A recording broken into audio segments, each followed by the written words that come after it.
Good writers get feedback on their writing. They know they do not write perfectly the first time, or the second, or probably the third or fourth time. Writing takes rewriting. Writing takes editing. Writing takes work.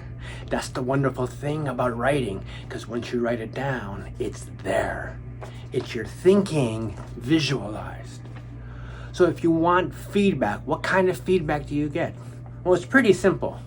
There are 6 characteristics of writing you should be thinking of while you're writing. Ideas, organization, your voice, your word choice, your sentence fluency, and your conventions. Feedback is simple.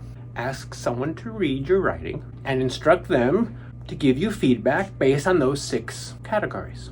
Again, ideas. Is there an idea being written about? Is the reason for writing about it apparent? And then organization.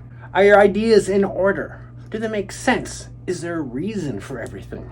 And then your voice. Does it sound like you, or does it sound like a textbook? Does it sound like AI, perhaps?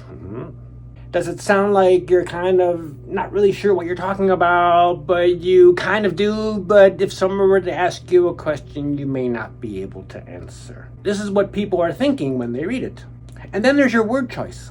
Are you picking just simple words, or are you picking the words that are very precise and exact, or that really describe what needs to be described? Then there's your sentence fluency. Does it read like you're speaking almost? When you read a sentence, does it just flow off your tongue? And then finally, there are conventions. Do you follow the rules that most people follow? There's always exceptions to rule. That's the wonderful thing about language, and about English in particular, because the rules and the words and all the styles are changing, but still, you're a learner, you're a student. Let's follow the main rules first, and when you've mastered it all, we can worry about making exceptions. Feedback.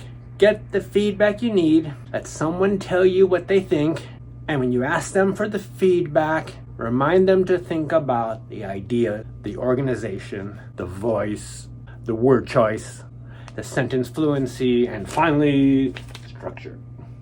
Feedback. Listen to what they say. They won't be wrong.